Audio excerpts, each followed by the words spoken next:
आज हम इस स्क्रिप्ट में अरावली पर्वत श्रृंखला के इतिहास, उत्पत्ति, भौगोलिक विस्तार, भौतिक विशेषताएं, पर्यावरणीय महत्व, नदियां, वनस्पति, जीव जंतु और वर्तमान समस्याओं के बारे में विस्तार से जानेंगे। अरावली पर्वत श्रृंखला क्या है? अरावली पर्वत श्रृंखला भारत की एक प्राचीन पर्वत प्रणाली है।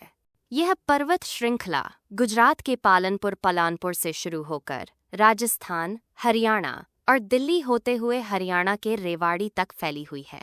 अरावली पर्वत श्रृंखला की लंबाई लगभग 800 किलोमीटर है। यह भारत की सबसे पुरानी फोल्ड पर्वत श्रृंखला मानी जाती है। अरावली का नाम कैसे पड़ा? अरावली शब्द संस्कृत भाषा से लिया गया है। संस्कृत में अरावली का अर्थ होता है पहाड़ों की श्रृंखला। प्राचीन ग्रंथों और ऐतिहासिक स्रोतों में भी अरावली का उल्लेख मिलता है, जिससे यह सिद्ध होता है कि यह पर्वत श्रृंखला बहुत प्राचीन काल से मानव सभ्यता का हिस्सा रही है। अरावली पर्वतों की उत्पत्ति, origin of Aravalli range. Aravalli पर्वत श्रृंखला की उत्पत्ति आज से लगभग 1500 से 2500 मिलियन वर्ष पहले मानी जाती है। ये पर्वत श्रृंखला हिमालय से भी कहीं अधिक पुरानी है। जब पृथ्वी की ऊपरी सतह में हलचल हुई, तब टेक्टोनिक प्लेटों की गतिविधि के कारण इन पर्वतों का निर्माण हुआ। समय के साथ साथ मौसम, हवा, वर्षा और क्षरण इरोजन के कारण ये पर्वत घिसते चले गए। इसी वजह से आज अरावली पर्वत ऊंचाई में कम दिखाई देते हैं। अरावली पर्वतों का भौगोलिक विस्तार। अरावली पर्वत श्रृंखला निम्नलिखित राज्यों से होकर गुजरती है: गुजरात, राजस्थान, हरियाणा, दिल्ली। राजस्थान में अरावली पर्वत सबसे अधिक विकसित अवस्था में मिलते हैं। अरावली पर्वतों की प्रमुख चोटियां, इम्पोर्टेंट पीक्स। 1.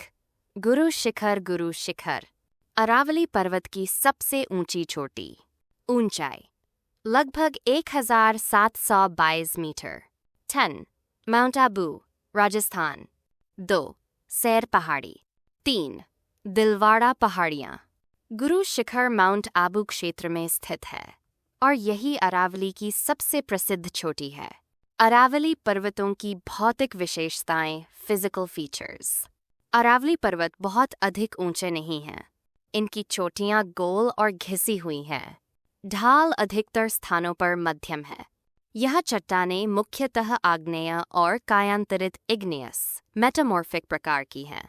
अरावली और थार मरुस्थल का संबंध।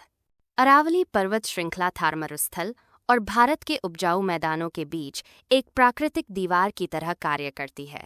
अगर अरावली पर्वत न होते तो थार मरुस्थल की रेत दिल्ली, हरियाणा और पश्चिमी उत्तर प्रदेश तक फैल जाती। अरावली पर्वत और जलवायु क्लाइमेट इम्पैक्ट। अरावली पर्वत श्रृंखला भारत की जलवायु को प्रभावित करती है। मानसून पवनों की दिशा बदलने में मदद। राजस्थान के कुछ क्षेत्रों में वर्षा। रेगिस्तान के विस्तार को रोकना। हालांकि अरावली पर्वत मानसून को पूरी तरह रोक नहीं पाते, लेकिन फिर भी इनका प्रभाव महत्वपूर्ण है। अरावली से निकलने वाली प्रमुख नदियाँ। 1. बाणस नदी, चंबल की सहायक नदी। 2. साबरमती नदी, गुजरात की प्रमुख नदी। 3. लूनी नदी, राजस्थान की सबसे लंबी नदी। अंत में कच्छ के रण में गिरती है। इन नदियों के कारण आसपास के क्षेत्रों में कृषि संभव हो पाती है। अरावली पर्वत और वनस्पति, वेगेटेशन। अरावली क्षेत्र में मुख्यतः कांटेदार झाड़ियां और शुष्क वन पाए जाते हैं। प्रमुख वनस्पति, खेजड़ी, बबूल, नीम, बेर। ये पेड़ कम पानी में भी जीवित रह सकते हैं। अरावली पर्वत और वन्यजीव, वाइल्ड लाइफ। अरावली क्षेत्र में कई प्रकार के जीव जंतु पाए जाते हैं। तेंदुआ, सियार, लोमड़ी, नीलगाय, सांबर, विभिन्न पक्षी प्रजातियां। अरावली की जैव विविधता पर्यावरण संतुलन के लिए बहुत आवश्यक है। अरावली पर्वतों का ऐतिहासिक महत्व।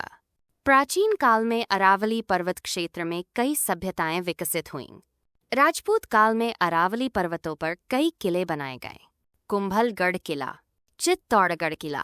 ये किले प्राकृतिक सुरक्षा प्रदान करते थे। अरावली पर्वत और मानव जीवन।